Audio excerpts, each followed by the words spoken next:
আজকে দেখাবো চিকেন শর্মা। দেখতেই পাচ্ছেন বিশাল আকৃতির শর্মা। ওয়াও, সেই স্বাদ! বানাইবেন আর তামা তামা করে খাইবেন। আমি আপনাদেরকে নিয়ে এলাম আজকে আবারও।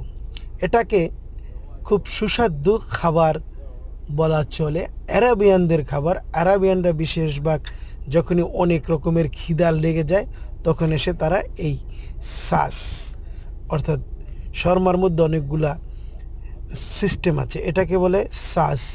যেটা রুটি দিয়ে পেঁচিয়ে দেয় ওটাকে সাস বলে, আর যেটা সাম্মুন দিয়ে পেঁচিয়ে দেয় ওটাকে বলে শর্মা সাম্মুন। এটা সাস। এই যে দেখতেই পারছেন, টমেটোর সস দিয়েছে, তারপরে রসুনের সস দিয়েছে, আর আছে তুলসী।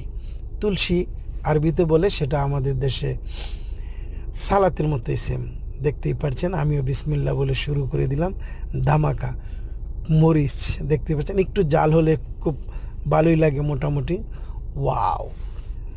যদি কারো খেতে ইচ্ছে হয় বাড়িতে বানায় একবার ট্রাই করে দেখবেন, খাবারটা খুব সুস্বাদু, জিভে জল আসার মতো। এখন আমাদের দেশেও অ্যাভেলেবল পাওয়া যায়।